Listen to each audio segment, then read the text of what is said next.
afternoon, everybody. How are we? Good to see you all. بعد از ظهر همگی بخیر. حالتان چطور است؟ از دیدنتان خوشحالم. با توجه به آنچه قرار است روز شنبه رخ دهد، حکومت فعلی دقیقاً چه اقداماتی برای جلوگیری از تامین مالی تروریسم توسط ایران در سراسر جهان انجام می‌دهد، کاری که حکومت قبلی نکرد. First of all, when it comes to Saturday, I won't get ahead of the president. اول از همه در مورد روز شنبه من از سخنان رئیس جمهور پیشی نمیگیرم. او گفته که گفتگوهای مستقیم با ایران خواهد داشت. جزئیات بیشتری از اینجا ارائه نمی کنم. بعد دلایل امنیتی واضح طبق معمول ما بر روز رسانی خواهیم کرد. اما در مورد ایران، رئیس جمهور تحریم‌های سنگینی را دوباره بر رژیم ایران اعمال کرده است و به وضوح به ایران فهماندند که آنها باید تصمیم بگیرند. یا با رئیس جمهور توافق میکنید و مذاکره میکنید یا عواقب سنگین در انتظار شماست.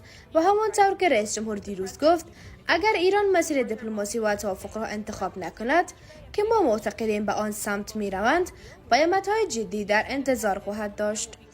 این مذاکرات روز شنبه به صورت مستقیم خواهند بود و من اطلاعات بیشتر پیش از سخنان رئیس جمهور ارائه نمیدهم. رئیس جمهور ترامپ گفته است که ممکن است شهروندان آمریکایی را با همکاری رئیس جمهور بوکله به السالوادور اخراج کند.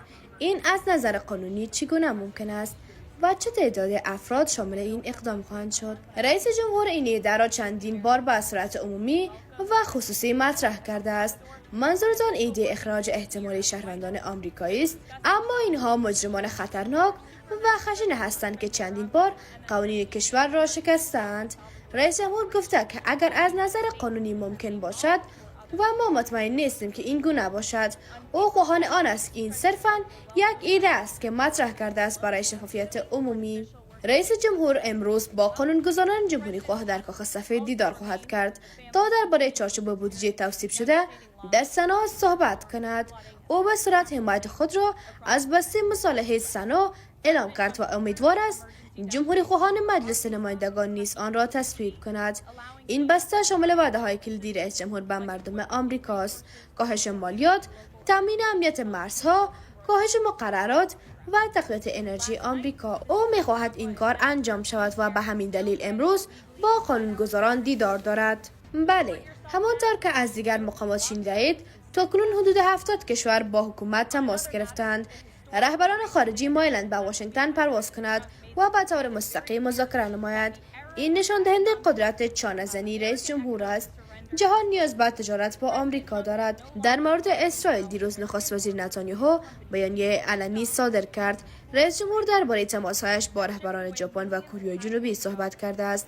ما در این مذاکرات اولویت را به متحدان و شرکای خود می‌دهیم و تیم تجاری در حال تنظیم توافق‌های متناسب با کشورهاست. با هر کشور است. رئیس جمهور باور دارد که چین می‌خواهد با آمریکا توافق کند و باید توافق کند. چین اشتباه کرد که مقابله به مثل کرد. وقتی آمریکا ضربه می‌خورد، رئیس جمهور با قدرت بیشتر پاسخ می‌دهد. به همین دلیل تعرفه‌های 104% علیه چین از نیمه شب به امشب اجرا می‌شود. اگر چین برای توافق تماس بگیرد، رئیس جمهور با بزرگواری پاسخ خواهد داد، اما اولویت با منافع آمریکاست. من این گزارش را دیدم، اما نمیتوانم از اینجا آن را تایید کنم. نظری هم نمیدهم چون مطمئن نیستم. پیشنهاد میکنم برای جزئیات بیشتر با شورای امنیت ملی تماس بگیرید. در تاریخ 14 اپریل رئیس جمهور ترامپ از رئیس جمهور بوکله از السالوادور برای یک دیدار رسمی کاری در قصر سفید استقبال خواهد کرد. آنها درباره همکاری السالوادور با ایالات متحده در استفاده از زندان سوپرمکس برای نگهداری از اعضای گروه‌های ترند آراگوا گفتگو خواهند کرد و اینکه چگونه همکاری السالوادور با یک الگویی برای سایر کشورها در تعامل با این حکومت تبدیل شده است. در تاریخ 17 اپریل نخست وزیر ایتالیا جورجیا مالونی نیز برای یک دیدار کاری رسمی به قصر سفید خواهد آمد. افکار رئیس جمهور همچنین با خانواده‌ها و جوامعی است که از طوفان‌های شدید و سیلاب‌های اخیر در چندین ایالات مرکزی آمریکا متاثر شدند. رئیس جمهور ترامپ اعلام کرد وضعیت اضطراری در ایالت‌های ارکنساس، کنتاکی و تنسی را تایید کرده است تا اداره فدرال مدیریت اضطراری بتواند تجهیزات و منابع لازم را برای حمایت از نیروهای محلی و ایالتی که در خط مقدم پاسخدهی قرار دارد فراهم کند. شب گذشته دیوان عالی کشور یک پیروزی بزرگ حقوقی برای حکومت ترامپ رقم زد و به ما اجازه داد تا به اخراج مهاجمان توریستی خارجی تحت قانون دشمنان بیگانه ادامه دهیم. این تصمیم پاسخ محکم به قاضی ناحیه چپگرایی افراطی بود که به طور مکرر تلاش کرده بود رئیس جمهور ترامپ را از استفاده از صلاحیت‌های قانونیش به عنوان رئیس قوه اجرایه و فرمانده کل نیروها باز دارد. دیوان عالی به روشنی اعلام کرد که رئیس جمهور آمریکا حق دارد مردم کشور را محافظت کند و توریست‌های خارجی که تهدید جدی برای خانواده‌ها و جوامع هستند را اخراج نماید. از دیوان عالی بابت حمایت از قانون اساسی و حفظ حاکمیت قانون متشکریم. پیام ما به توریست‌های ترندی آراگوا که هنوز غیر قانونی در کشور ما پنهان شدند واضح است. خود را تسلیم کنید یا بازداشت و به کشور خودتان بازگردانده خواهید شد. در موضوع دیگر، اعلام تاریخی روز آزادی اقتصادی از سوی رئیس جمهور ترامپ هفته گذشته پایان دوران تسلیم اقتصاد آمریکا را اعلام کرد.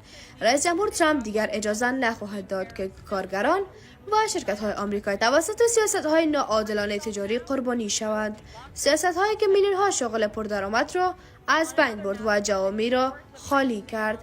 اولویت با آمریکاست به صورت کامل.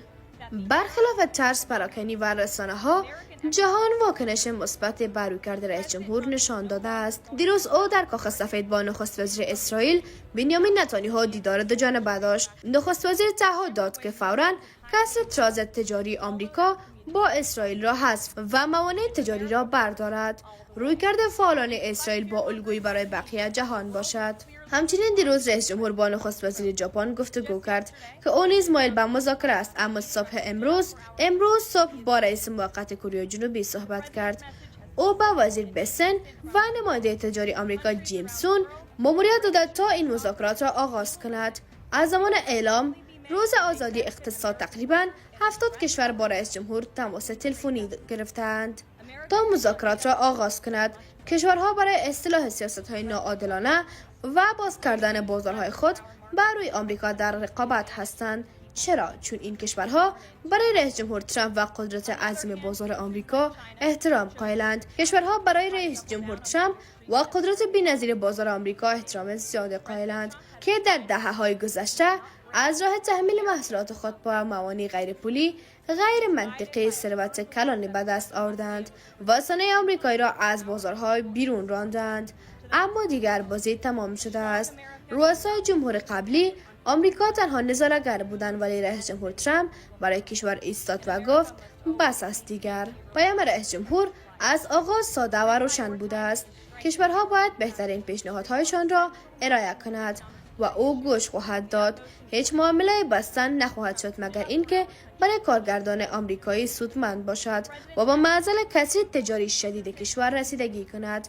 ما همان قدر به دیگر کشورها نیاز داریم که آنها به ما نیاز دارد و رئیس جمهور ترامپ این را خوب می‌داند و از قدرت بازار آمریکا به نفع مردم کشورش استفاده خواهد کرد. همان کسانی که سوگند خورده برایشان خدمت کند. از سوی دیگر کشورهای مانند چین که راه تقابل را پیش گرفتند و سعی دارند رفتار ناعادلانه‌شان با کارگران آمریکایی را ادامه دهند اشتباه می‌کند. رئیس جمهور ترامپ دارای اراده پولادین است و شکست نخواهد شد. آمریکا نیز زیر رهبری او شکست نخواهد خورد.